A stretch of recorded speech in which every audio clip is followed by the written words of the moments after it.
meetings for Wednesday, June 3rd. We're going to start off with Health Services Committee. Good evening, everybody. We're opening up Health Services Committee meeting at 6:01 p.m. So this evening we have a couple representatives. We have one from the town of Catskill and town of Wyndham to discuss ambulance service. So we'll call George June up first, please.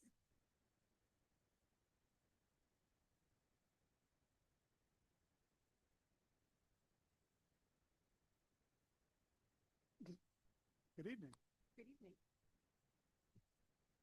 So I don't have a prepared presentation for you. Obviously, back in December of 25, county administrator reached out to us asking us to submit a proposal for additional ambulance coverage in the county. So I think it was early January. Supervisor McCullough submitted that proposal, which you should have received a copy of that. We offered 4 different options because we didn't know at the time what exactly the county was looking for. So the options were for a 12-hour or 24-hour BLS crew, or 12-hour or 24-hour ALS crew.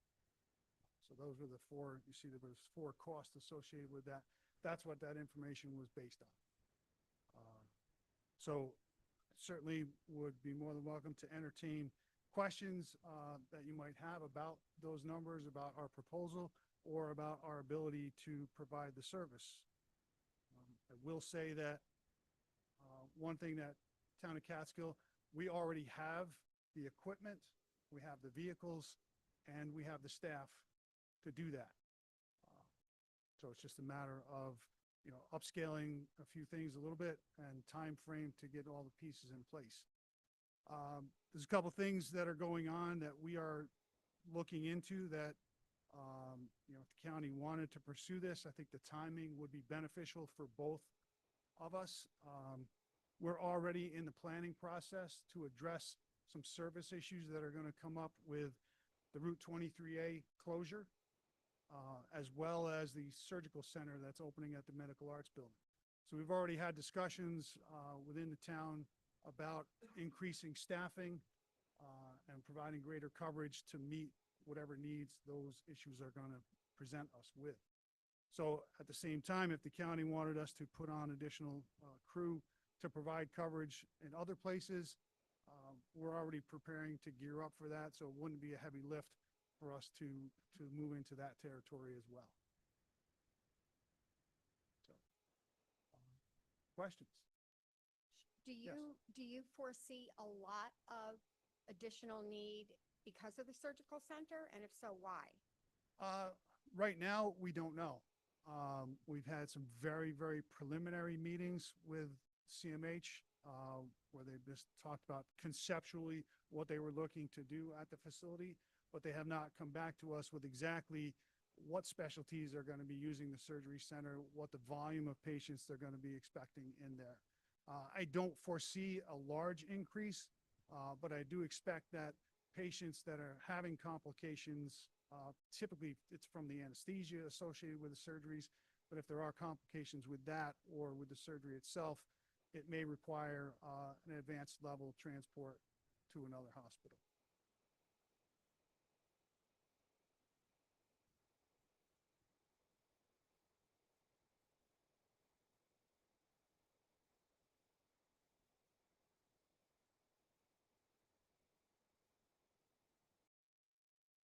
It's going to depend on volume, but typically, I think legal experts are going to say it'd probably be best if the county had the CON and then subcontracted with the town of Catskill to provide that service. Medicare, Medicaid, if we were doing a large volume of work outside our operating territory that could not be considered mutual aid, that would raise some red flags. Not an attorney, so I'm not going to speculate on exactly how, but if the onus here is that we are doing this primarily to supplement coverage because there is no coverage in by the current certificate holder for that area, that may be allowable as well. But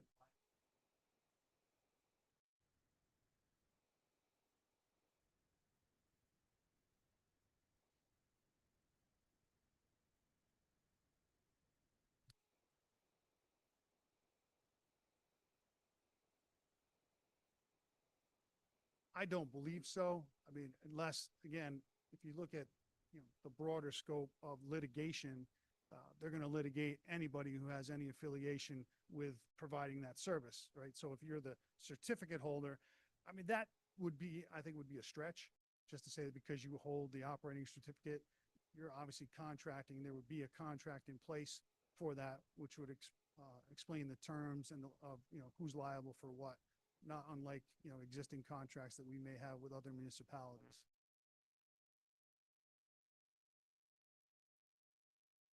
Correct.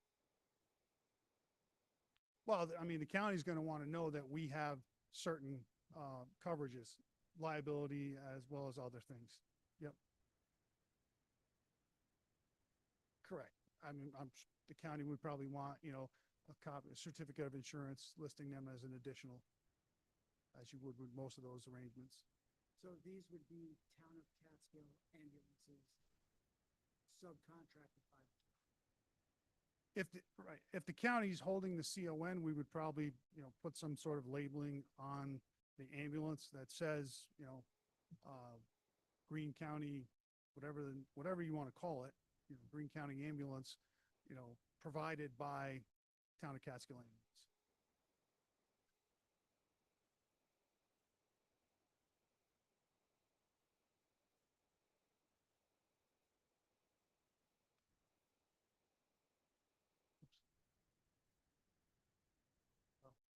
Oh, sorry. So restate it, you have enough staff now to do what you have to do, so, and you feel you have enough staff to cover the extra ambulance if you go that. Yeah, we feel confident, certainly that we have an adequate staffing now. We are actively recruiting. We've onboarded 2 or 3 additional people in the last 60 days. I have 4 more people that are going through the onboarding process, background checks and so on and so forth, that we should be able to bring on board, again, within the next 60 days. I have additional applicants that are applying for reciprocity in New York State. They're transferring in from out of state that are interested in working for us. And we have several, I think there's 3 or 4 in-house providers who are going through the process to become some have completed paramedic school, others are in paramedic school. So not only are we bringing on additional EMTs and paramedics, but we have a pipeline in-house to grow our own staff into ALS providers as well. Ms. Claus.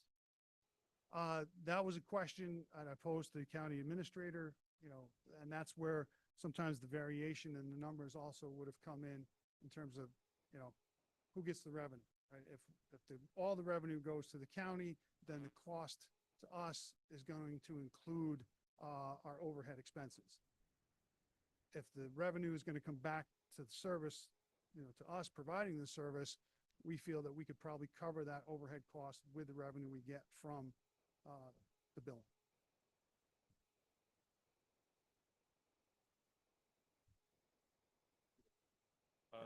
For clarification here, we've got a couple spreadsheets, one from Pat, town supervisor. It says the estimates for providing an additional ambulance, not 2. So is the 2 meaning the ALS crew 24 hours? Does that mean 2 units? No, the proposal was, those numbers reflect a single unit. A One single ambulance. Right. The difference was, is it ALS or BLS, and is it 12 hours a day or is it 24 hours a day? Okay. So we had 1.162 million for one ambulance. For one paramedic level ambulance, 24 hours a day. Okay. Right. Correct. Mike, it was a big.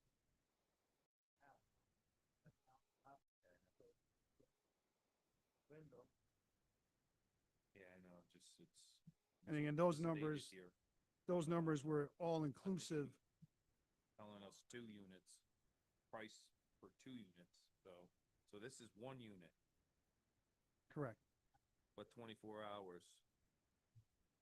Now, if we go with something like this, along with maybe even subcontracting with you and maybe even contracting with Wyndham, we put a proposal in, handle Mountaintop, an additional ambulance.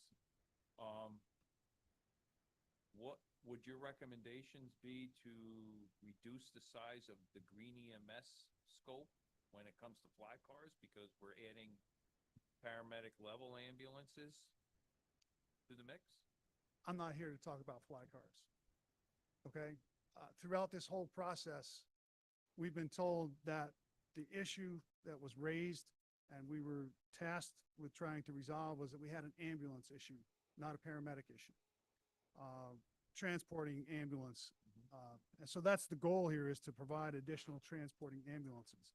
Now, with my, with my staffing and my scheduling, is it possible that that float ambulance could have a paramedic on it? Absolutely. For example, if we had a dedicated BLS ambulance for county coverage and it's already covering a call in Caro, and there's a need for another ambulance to go to Hunter, that ambulance might have a paramedic on it. Okay, so we would provide ALS care if necessary there. But the goal here is to make sure we have adequate BLS ambulance coverage. I have no issues with the service that Greene EMS is providing. Oh, no, I get that. I'm just saying, if So- we're gonna have ALS ambulances instead of BLS ambulances, then what would be the need to have additional paramedics? You don't want duplication of services, to be quite honest with you. Whether it's you guys or Wyndham as ALS or Greene EMS, you just don't want 4 people showing up to handle a job that takes 2 people. And then we pay for it as county taxpayers, so. But it all comes down to necessity. The 2 ambulances that would be, that was Wyndham, Catskill, they go throughout the whole county, not gonna stay on the top of the Sure. valley. No, but I'm just saying, so if it's ski season and, they go up to the mountains like that, both of those extra ambulances might be up there that day, either Wyndham, Hunter, or Wyndham and Hunter. But isn't it better to err on the side of having too much than not enough? I would rather have an extra paramedic going along than, at times we don't even have enough to do what we have to do, because a lot of these ambulance services, like Hunter, do not have paramedic. So if that fills a big gap in its own too. So, I think it's something you gotta think about. It's certainly something to look at, but, do we have numbers just for, BLS for a year? Was that Yeah. 666,000 on that? It I'm was? not familiar with what spreadsheet you have. What I sent was in a memo form, so, but Yeah. it was, basically, yeah. So was- for ALS, it's that much more. Yep. And that basically but is again, those, for what you're looking at, paramedic rate? that 581 and the 1.1, Yeah, okay, that's if the county keeps the revenue. Okay? So okay. if the county's billing it and the county's gonna keep the revenue, that's what we would charge the county to provide that service. Okay, If you look, gotcha. the other rates were, if it was, so again, for an ALS crew, 24 hours a day, if we get to keep the revenue, that cost is only 721 compared to the Oh, 1.1. yeah, gotcha. Okay? Okay. Again, I'm not familiar with the spreadsheet you guys are seeing, but Yeah, no, you have the same one that I, okay.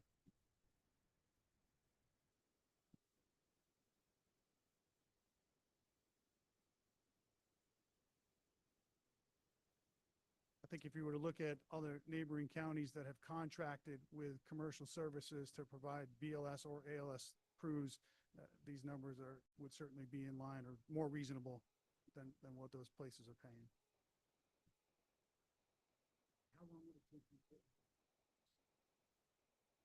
Again, depending on when a decision is made, if a decision, I would say we would need at least probably 6 months to upscale. So again, if the target is January 1, 2027, certainly, our budget process begins in August. So we would need, to know for budgeting purposes, I think the latest we would have to know would be, mid-August, early September. Well, obviously, the more time, the better, but I'd feel very comfortable with 6 months. We could probably do it in 4. And from my point about the difference between ALS and BLS. We're talking $86,000 for the year. So would you rather have that ambulance with a paramedic on it? Or BLS? So for $86,000, 24 hours a day coverage, I mean, it's really a no-brainer. So George, you've been involved with EMS for a long time. What would your professional opinion be or recommendation for us to move forward? My recommendation is you asked us for solutions to a specific problem, and I'm here to offer those solutions.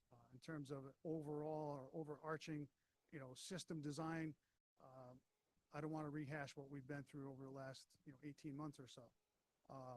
But I think putting on, dedicated BLS crews to supplement, if that's the intent to solve the problem, which was not enough in-service ambulances to transport people, I think this is definitely in line with that. I think it's something that's doable with the resources that we currently have in the county. I think it's financially responsible.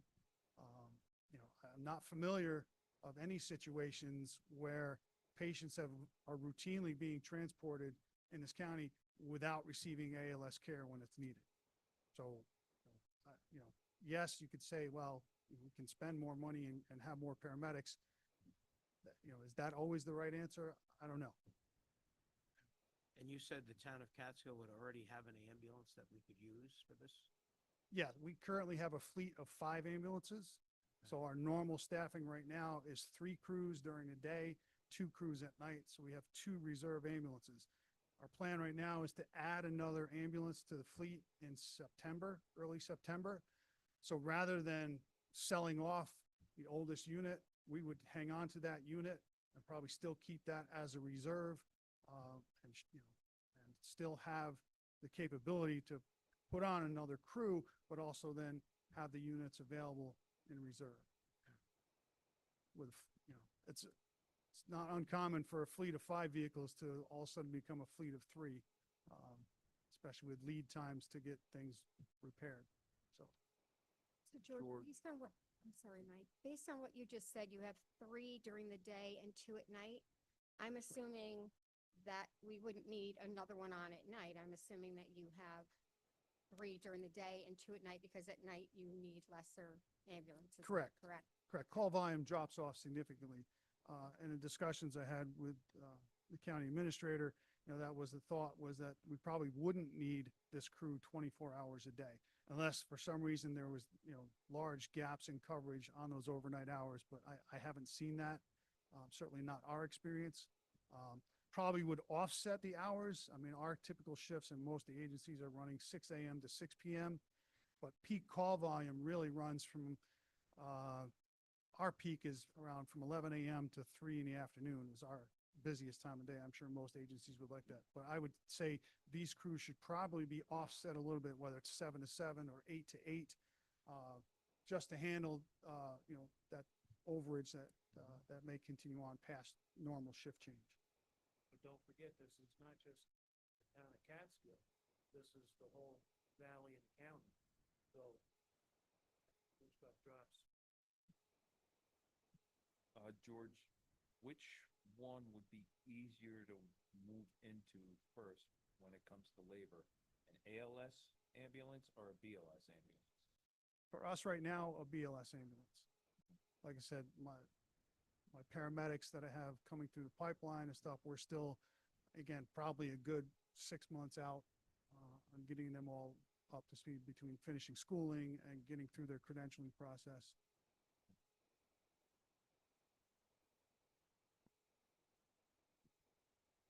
Anybody else? Thank you very much. Thank you, George. Next up would be Tom Hoyt. Davey, are you coming up too, or are you just going to sit back and wait? Okay. I'm like George, I didn't really prepare anything, but I do have the spreadsheet that was given to you guys in advance. It's pretty self-explanatory. It has to do with the positions of paramedics and EMTs, the current rate that I pay my employees, my overtime rate, how much overtime I would be spending to fulfill the agreement that would be possible maybe with the county. Has a 12-hour shift and a 24-hour shift. I also have within it medical supplies, fuel, ambulance repairs, equipment, and I also have a line item in there for rental. The rental is in case we have to purchase another ambulance because we currently have two. And if we have to put a third one on, it'll give us funding and finance to buy a third ambulance as well. On the idea of getting started up, Davey has informed me that we could probably be ready within a week or two of staff and a crew to get out on the road. Both of our ambulances are currently ALS. Are not in the BLS business, so we will not be giving you a quote for a BLS service. It's ALS or nothing. That's what we run. We currently have a contract with the town of Jewett. So the town of Jewett just pays the town of Wyndham Ambulance Service. We cover their insurance. The town of Jewett does not have insurance as well.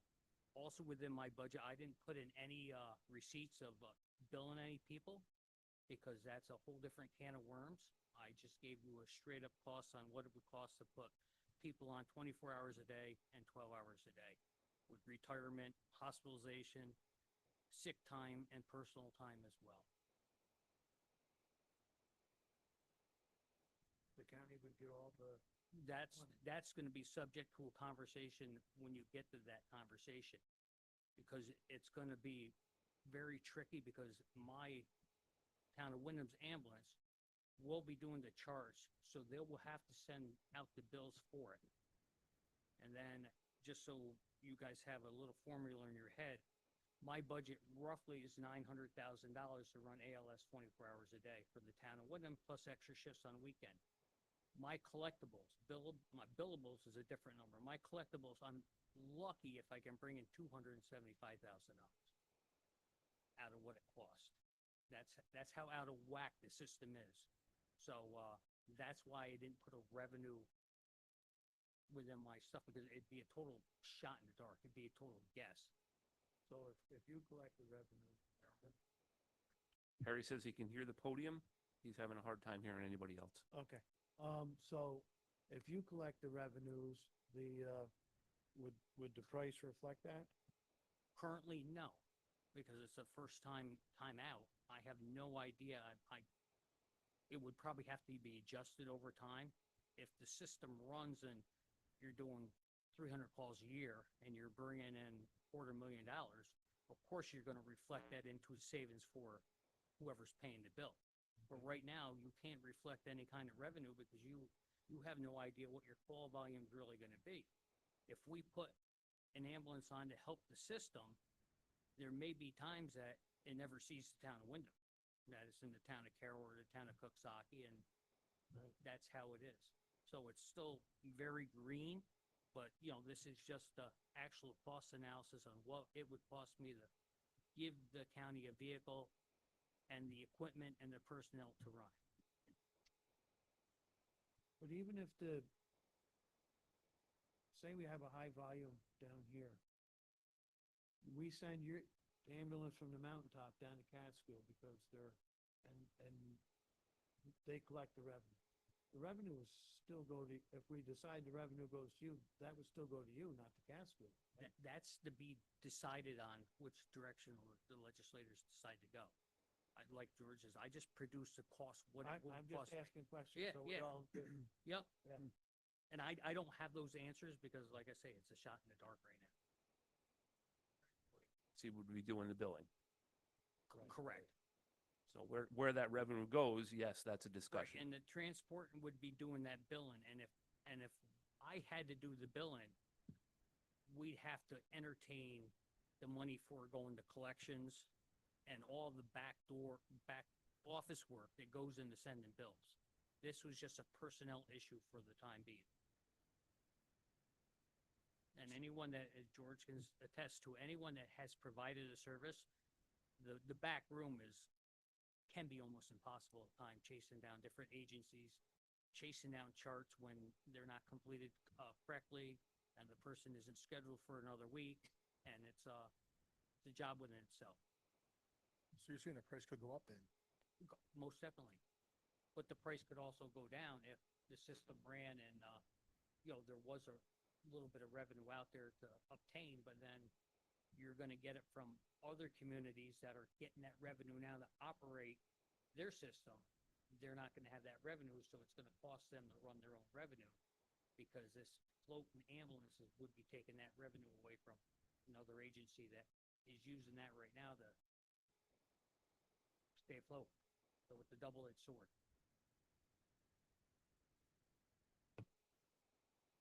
We would only be taking that revenue away when they can't handle the situation. So it's Correct. not Yeah, Fully taking it away. no, Right. but it's something that has to be considered in developing a plan for everybody.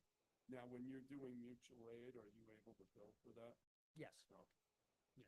If I go to the town of Caro, I bill for the town of Caro. Thank you. Yep.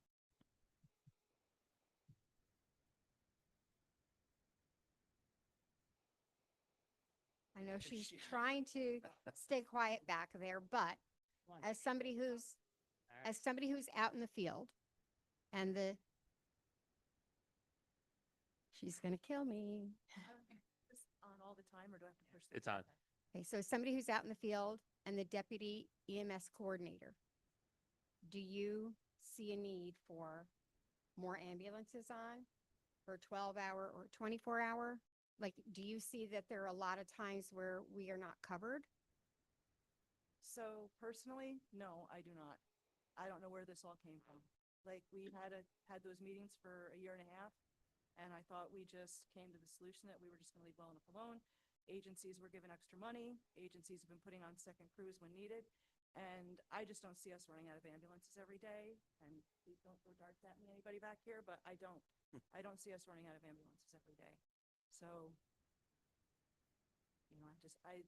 there's so many variables with each option out there as far as Greene EMS's proposal or the county doing something, or even us, Wyndham and Catskill. There's a lot of variables with it.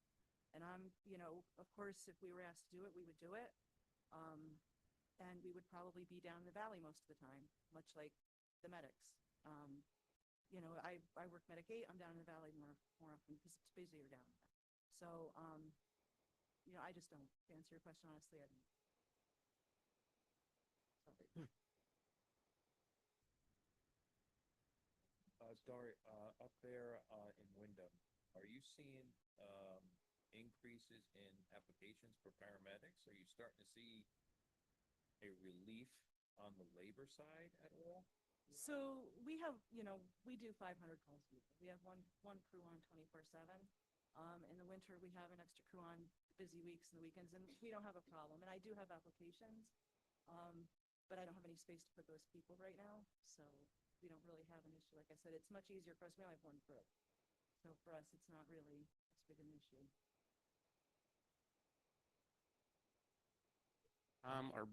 Are either or both of your organizations union right now?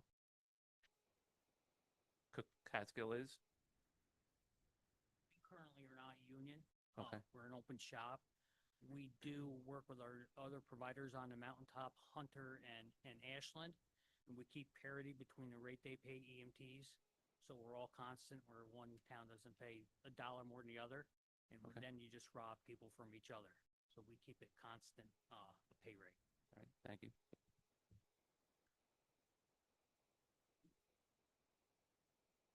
With the two of yous coming in today, how has it worked out, which we talked about in the EMS meetings about, common equipment getting and things like that? Have you guys been doing that at all, or has that been a struggle? I'll answer that, Mike. On the Mountaintop, working with, again, our two providers, Ashland and Hunter, yes, we have worked with each other, trying to make bulk purchases with equipment, of a box of Band-Aids or whatever it is, and try to keep the same kind of equipment. So it's standardization. Our biggest problem is we throw away a lot of medicines because they get dated, and you can only use them for X number of times. Not that you use the materials, but there's an expiration date on a bottle or drug control.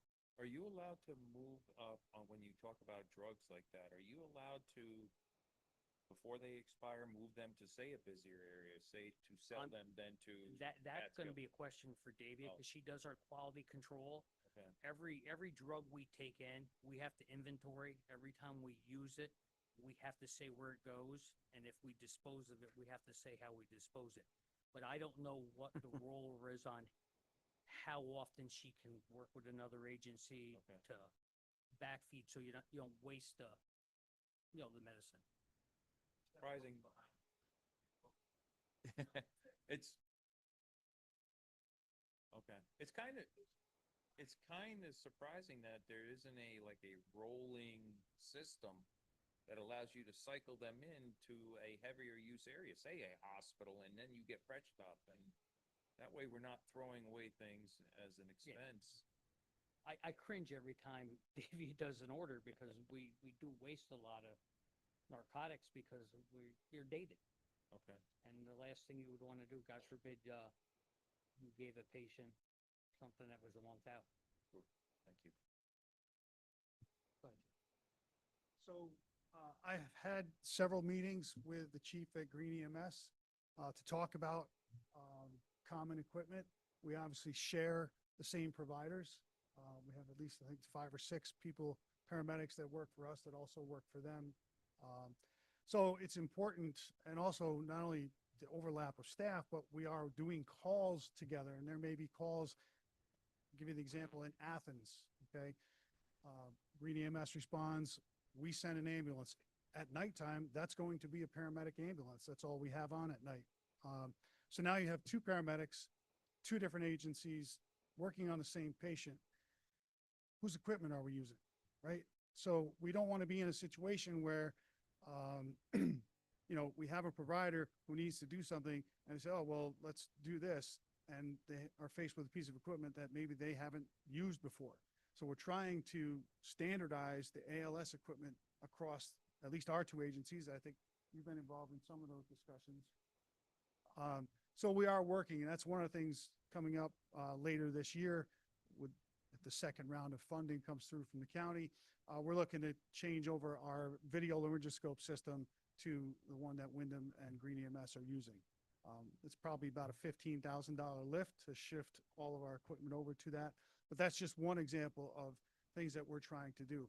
I'd like to see more of that happen. I'd like to see more training amongst the 3 agencies done simultaneously. Again, to make sure that we're all getting the same message, we're all getting this, we've got the same equipment, we should all be getting the same training. So yeah, that's one of the things. And I know the letter that the administrator just sent out relative to, what the county's expectation is of these funds that you've already sent out.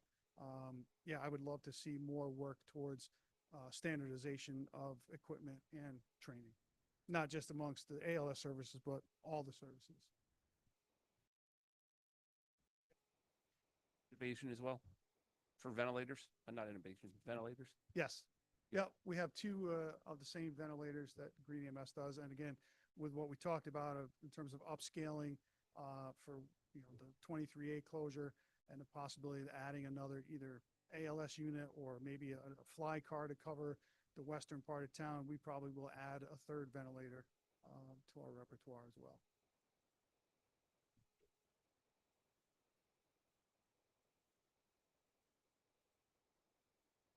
For George, Tom, or Davia? George, Tom, and Davey, I'd like to thank you guys for coming in and presenting all this to us.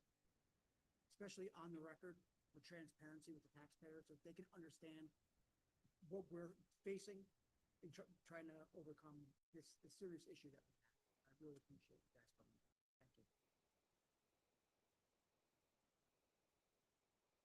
Thank you. And, okay, up next, Laura Churchill. You had a few words you wanted to say tonight? Yep. I'll be very brief. I just wanted to follow up with you on a few things and also introduce Carrie Gordon Stacy. Carrie is a nurse midwife who recently finished her master's in public health, and she is our new community health clinic administrator, overseeing all the patient care in our clinic. So very happy to have her on our team if you have any questions for her. And just to follow up, we had been asked at a previous meeting about the children's preschool special education services, which are out of the county and in the county, and we are doing some site visits, Barb Wallace and I, and we have 2 site visits coming up, and if there were a small group of you that wanted to go with us, tomorrow morning, we're going to the Circle of Friends, and on the 18th, we're visiting Spectrum in Kingston. And we'll be able to provide a report for you on what we found in those site visits. You may have seen an advertisement for a cart, a specialized cart called Caroline's Carts. They're going to be introduced this Saturday at our Children's Youth Health Fair. That is from 10 to 2 at the Point. Those carts are going to be going in the grocery stores around the county with our children and youth with special health care needs, or SHIN funding.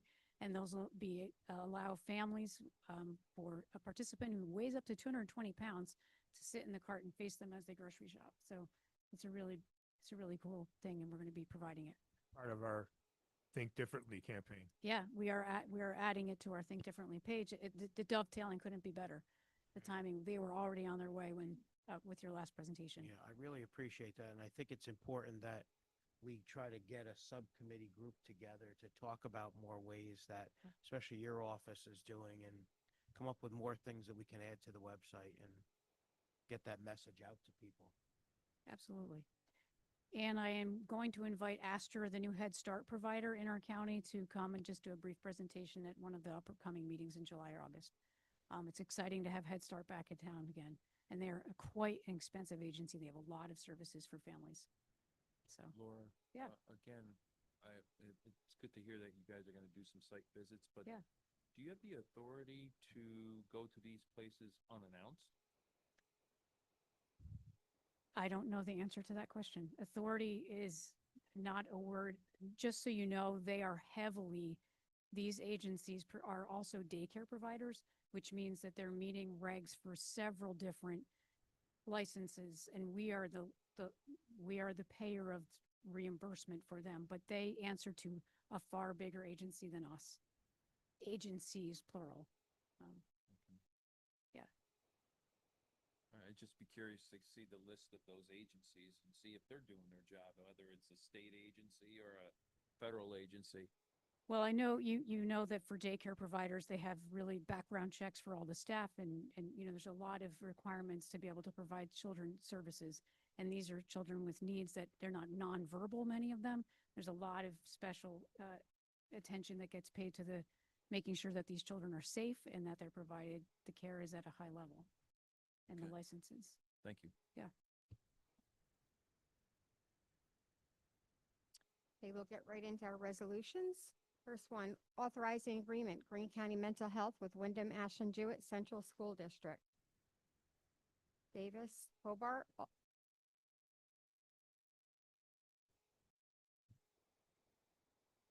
Davis, Hobart, all in favor? Aye. Opposed? That's carried.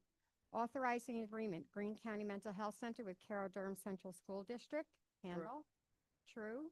All in favor? Aye. Opposed? That's carried. Authorizing agreement, Greene County Mental Health Center with Coxsackie Athens Central School District. Hobart O'Connell, all in favor? Aye. Opposed? That's carried. Authorizing agreement, Greene County Mental Health and Questar 3. O'Connell and Hobart, all in favor? Aye. Opposed? That's carried. Authorizing agreement, Greene County and Oxford House, Inc. Handle? Davis? I just have a question. I see Jason's here. Yep. We've been, what, is this the third year gonna be with Oxford? And what are the numbers of, people who are receiving, who are able to stay at this place currently?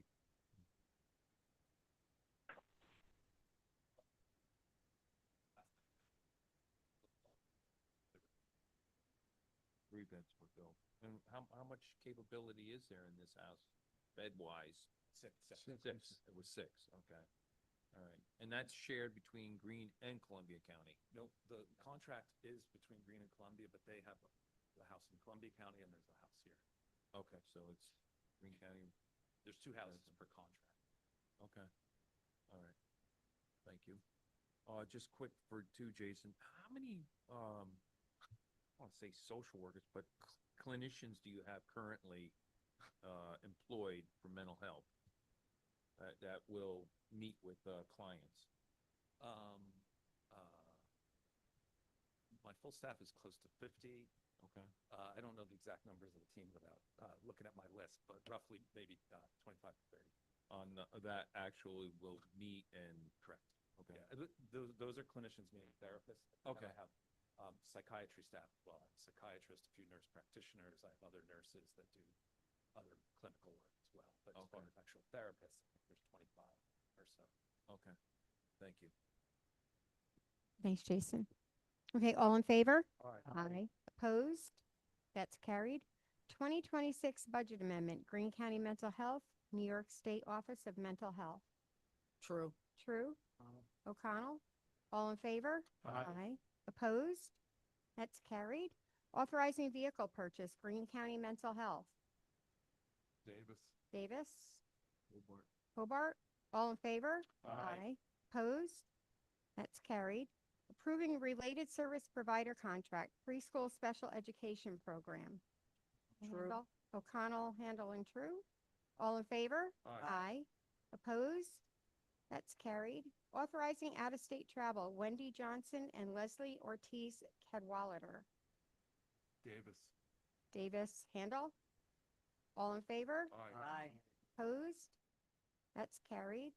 Appointing member, Greene County Public Health Department Medical Professional Advisory Committee. And Davis. Davis, Handle. All in favor? Aye. Opposed? That's carried. Is there anything else to come before Health Services Committee this evening? Motion closed. Motion to close, Davis and O'Connell. We are closed. Thank you, everybody. Thanks. Harry said. Well, no, I think with these, you have to be close to them like this. So us talking, it's not, Harry's not hearing that on the computer. Maybe Harry should come home from Florida and we have. Well, I know, but if we're looking to, make this. Harry, accessible get to the hearing people, aids. We want to be able, fix that. Is there a gain button anywhere, Erin, for these? Like, is there a soundboard for this? Okay. Okay. Because Harry thinks the overall volume, so maybe there's a gain button on the soundboard that we can move. Hearing every third word, basically. Hearing the chairman well, We can hear him, all right. hearing the chairman. I'm hearing the chairman well, I'm hearing Lavera now. Mike Well, that's because Buelich, you hear every third word. Patty, I'm hearing okay, but the people speaking at the podium is fine, but everybody else, no, you don't hear it all. God speaking right now. Thanks, Harry. Mute Harry, please. I just muted myself. Thank you, Tanya. I'd like to call County Resources to order at 6:45. Did you get that, Harry? Anyway, we have no business before County Resources today, but just a couple reminders, obviously, with the 4th of July coming up, your towns and the county festivities, and then also we have our youth fair in July. I believe that's the 16th it kicks off. Thursday the 16th.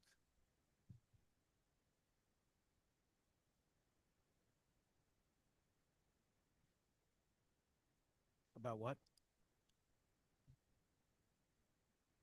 We usually do have somebody that comes in and talks to us about the youth fair. Alex Jonk usually does. Yeah. Sorry, Sheriff corrected me. It's the 23rd. Yeah. Anybody here, anything with County Resources? We have a motion to close by Thorrington, seconded by Hobart. We are closed. Did you hear that, Harry? Yes, I heard you well, Mike, thank you. Yeah, you got to have this right up to you. That was great. Okay, we're gonna open up public safety at 6:46. Sheriff, would you like to start tonight?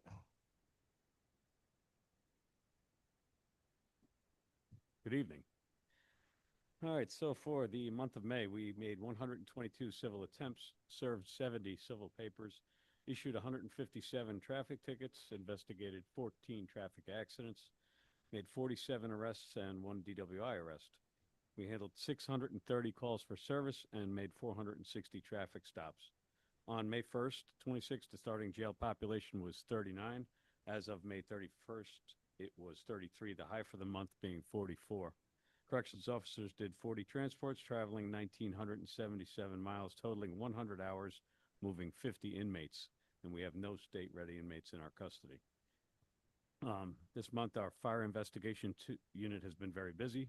They were called to 4 scenes, 2 of which they determined were arsons. One was a vacant church and the other was a vacant business. As a result, we arrested a juvenile and an 18-year-old for one, and 2 juveniles and another 18-year-old for the other. Both of them were in Coxsackie, actually.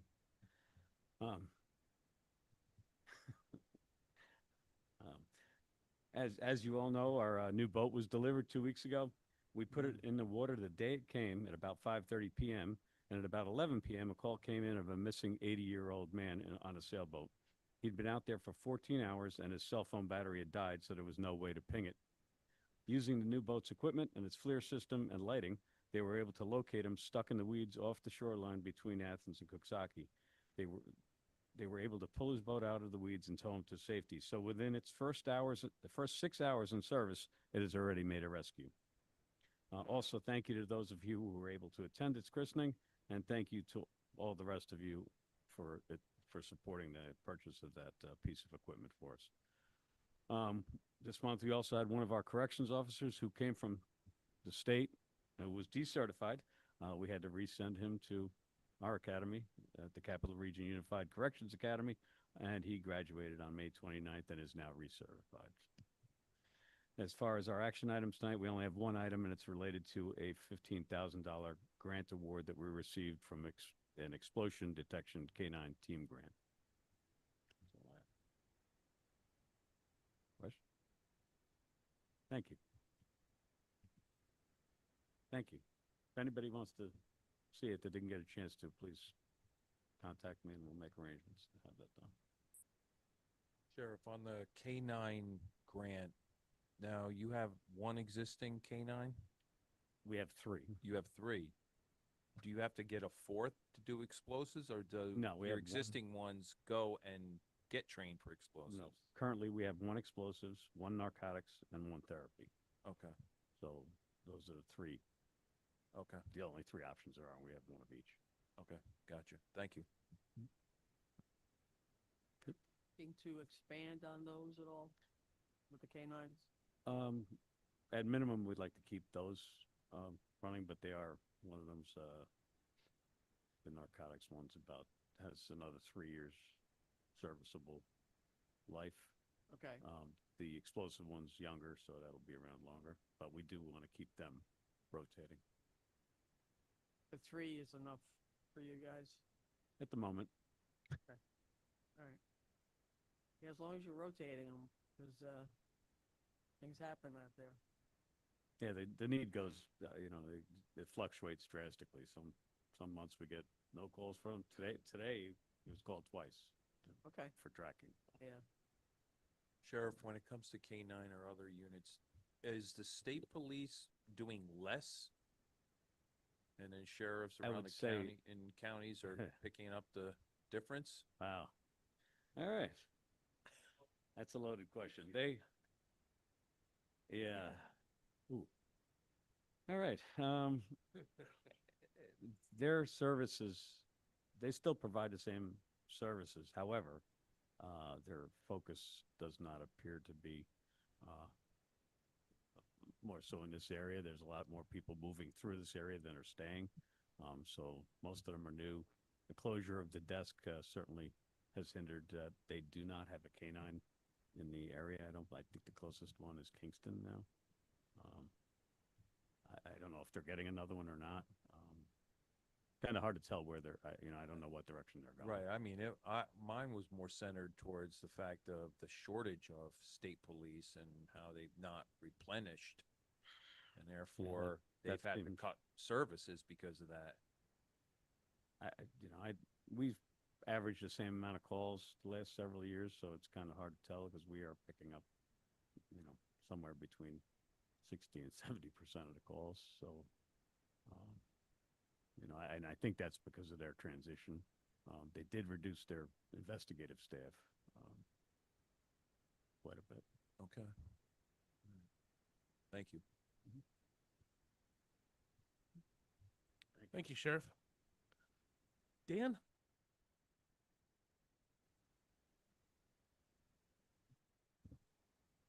Good evening. So for May, the 911 center handled 554 EMS calls, 188 fire calls, 1,860 police calls, and 658 that fall into the other category, for a total of 3,260. We had 5 text to 911 events.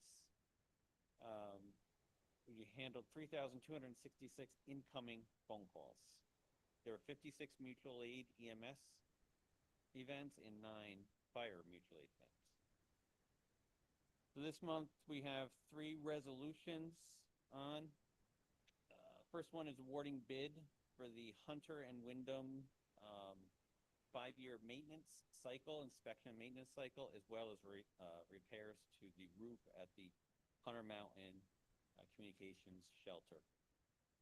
The second award is for the clean agent fire suppression for the server room. This will replace the water-based fire protection in the server room with a gas fire system. Both of those are grant funded. We also have a resolution for appointment of 1 member to the hazmat team. We do have several projects I did want to mention. The Next Gen 911 projects are moving forward. We received that money, and that went through a resolution to accept it a few months ago. Some of those are now in process. We'll be replacing the 911 phone system that was reaching end of life, but we also need a new system that's capable of handling all the Next Gen 911 components, which it really involves inbound and outbound text and inbound video to 911. We have the enhanced text to 911, which incorporates the video that is in process. We have to replace the recorder. So everything that happens in the 911 center is recorded. We do have to upgrade that recorder to handle all this additional stuff. And these are all part of the Next Gen 911 metrics. We do have microwave backhaul projects that awarded. That is out. That equipment is coming in. So over the next few months, we will be installing microwave equipment at 4 tower sites to improve our communications. Also next month, you'll have a resolution come before you for a camera system for the 911 center. So the current cameras we have only covered a couple of doors and stopped working quite some time ago. And that's going to be installed by the same vendor that did this room. Any questions? Dan, on the fire suppression system, when this company installs that, do they then perform the maintenance on it? Is that part? There will be a, yes. Maintenance there will be agreement? an Inspection and maintenance cycle. Okay, thank you. So the camera system we're putting out there, is it possible to kind of combine all of this to put a camera system on this building? I don't know if that was ever upgraded, and also the courthouse. We had talked about that as well a while ago.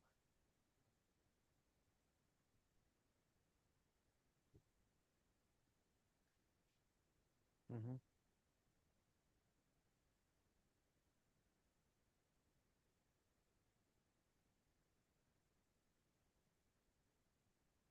Okay. So are we purchasing all that equipment at the same time?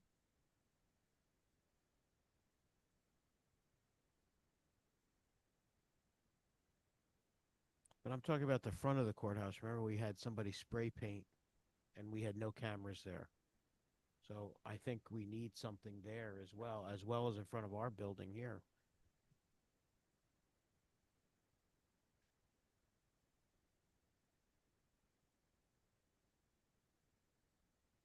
Okay. All right, so do we have a time frame on when we're installing all of these cameras? Okay. All right, great, thank you. Dan, do you have, I had a question for you, now I don't remember what it was. Did you say 56 mutual aid EMS calls? Correct. Thank you. Yeah, I'd like to get that data as well. I think I asked about that at one of our workshop meetings. I'd like to see what the mutual aid calls have been, how are they, how many ambulances are on at a certain time? Are there any extra ambulances that have been put on, extra crews that have been put on that have been responding? And then what's the mutual aid numbers as to, where they're going and who's going? I think we need all of that data. It can be pulled out. Right, right. I'm not the one to do it. No, I know, you're not the one to do it, but I think we need all of that data as well. And I think that would go to Davia's point that, is this working what we're doing right now? I think that's what we need to answer.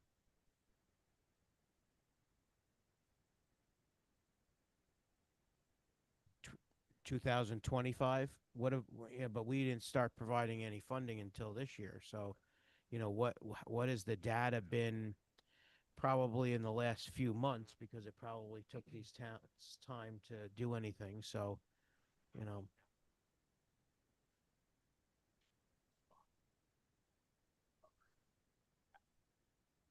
okay.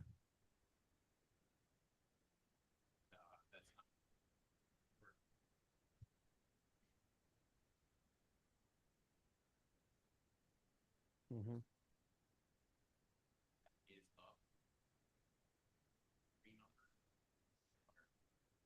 Okay.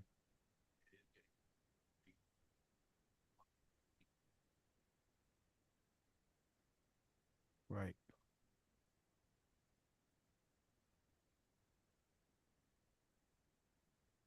Right. And then I think it's helpful to also know, like, how many of them had to be transports to a hospital that took them out of service for several hours. If we can get any of that data, I think that would help us too. Okay. I mean, Okay. some of that mutual aid also would be just from the dispatch change, being able to move these ambulances around as well.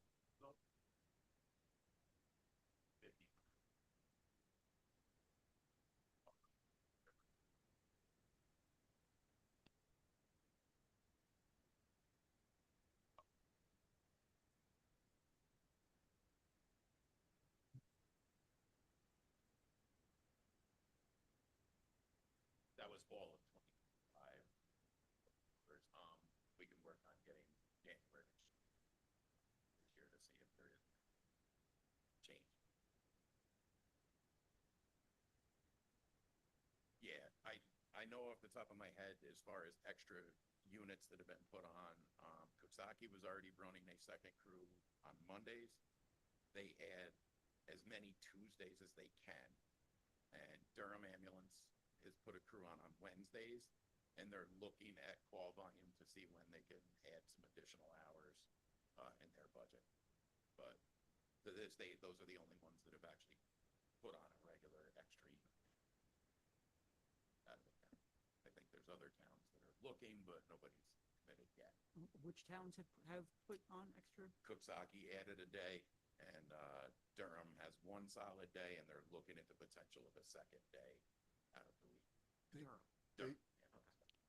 That's why I think that the numbers from 2026 are more important than 2025. Like, I'd like to know current numbers with the additional crews that have been added. Right.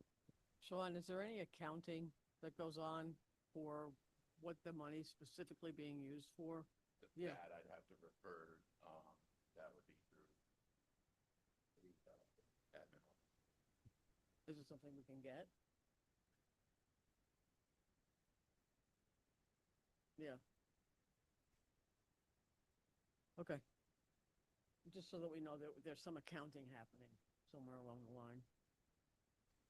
Thank you.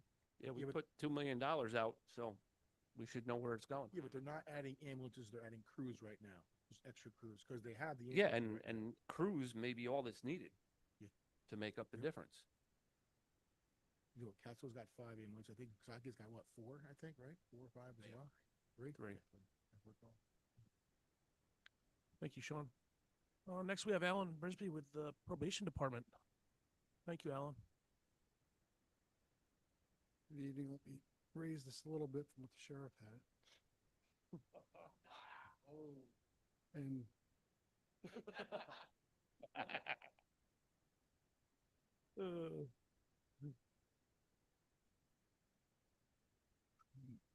just seeing the lights kind of gives a new meaning to the term red light district, I guess, too. But, so probation wise, we have a staff of 12, and the number is a little bit misleading because one of the 12 listed persons, and it's a probation supervisor, is on a union assignment and has been for the last year.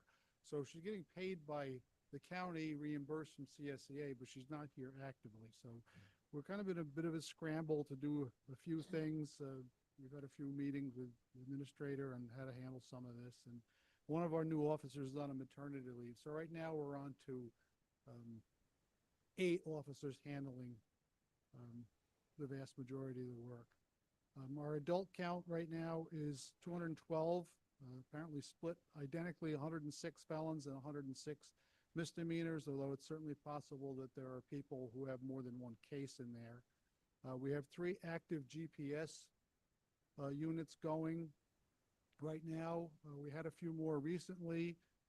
We did cooperate with the district attorney's office and the sheriff's office in conjunction with a search warrant issued by the county court to help track somebody that was suspected of being involved in some illegal activity, and they were located and taken into custody. And we have 12 open probation violation warrants, and I'd like to thank the sheriff's office for their assistance in closing one out in April. The sheriff mentioned about the Marine Patrol as his staff was out in Washington handling that. They were also able to take care of somebody that we had in custody out there and bring them back. So it kind of was a twofer trip out there. And that person is back here in our jail awaiting further action by the court. Opportunistic of you. We took advantage of what was offered to us, and it worked out for all, I think. And again, thank you, Sheriff, for that. On the juvenile side, we have 14 people that we're seeing, but at least 2 of them have a couple kids, or excuse me, a couple of those kids have a couple cases going. The arsons that the sheriff mentioned, those kids have been referred to our office. We need to decide how we're going to handle some of those.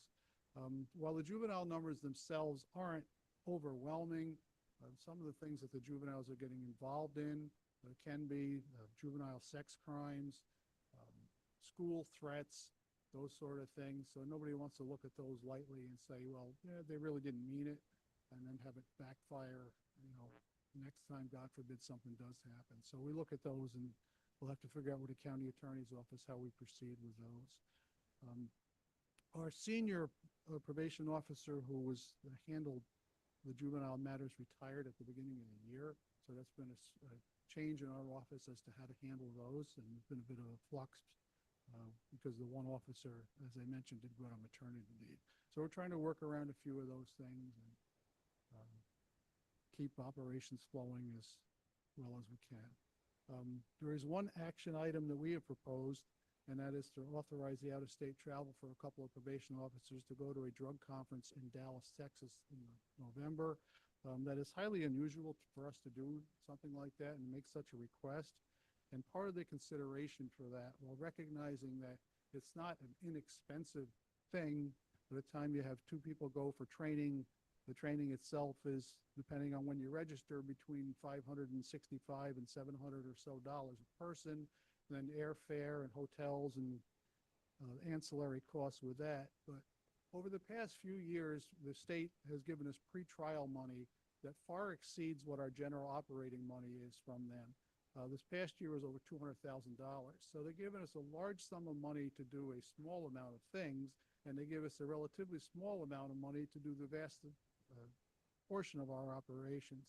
So we were looking at that as basically tapping from that bank account to use to cover these expenses. So they don't justify or ask us to justify what the expenses were, if they ever did. I would be hard pressed to say how we could spend $200,000 to do pre-trials too. So at least this way we thought would be a wise use of that pot of money. Questions? Thank you. Thank you, Alan. Okay, moving into the proposed action items. Awarding bid for the inspection, repair, and maintenance of 2 communication tower sites. Handel and Martinez, all in favor? Aye. Opposed? That's carried. Number 2, awarding bid for clean agent fire suppression system emergency services. Lavera, Davis and Lavera? All in Luvera favor? Lucas, I heard. I'm sorry? Or Luvera Lucas, I'm not sure what was in it. It's fine. That's fine.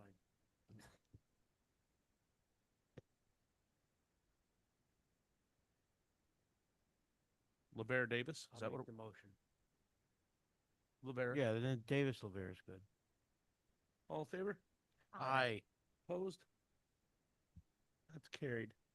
Number 3, authorizing out-of-state travel, Greene County Probation, Jessica Kozlowski and Lynn Heum. Handle.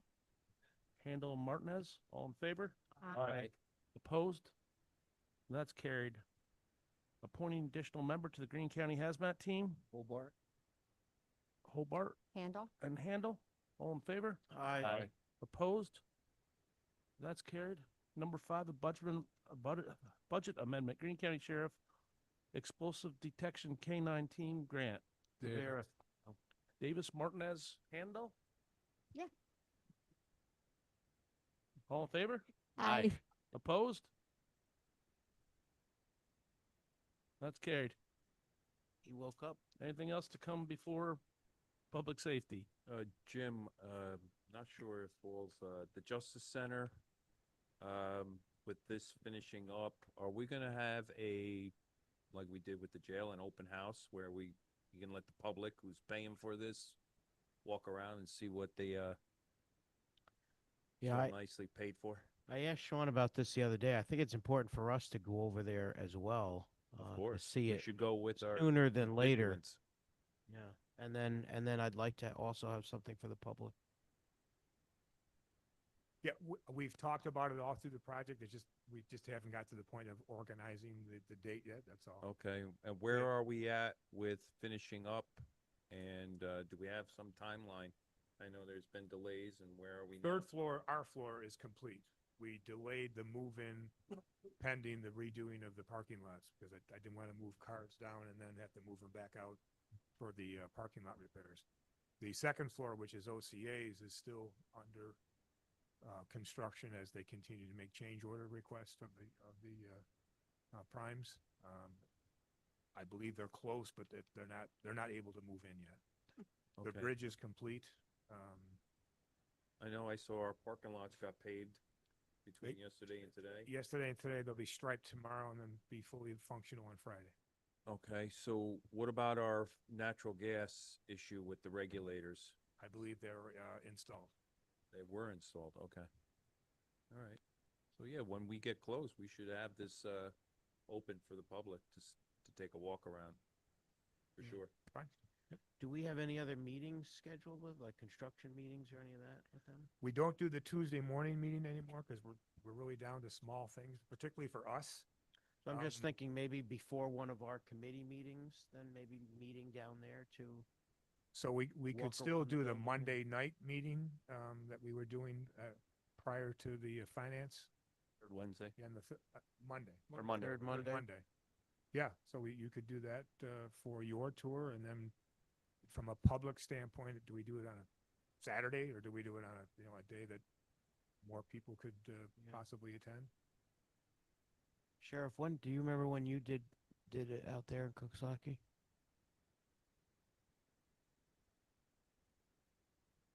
But was it a weekday evening or was it a Saturday? Okay. Okay. Okay. Something similar to that? Is that what you're thinking, Mike, or? Fine, absolutely. I'll just want to make sure that the second floor is complete, that's all. Right. Yeah. Yeah, that's fine, whenever that is. So did they give you a timeline? I though? do not have a They- timeline on the state, no. Interesting. Okay.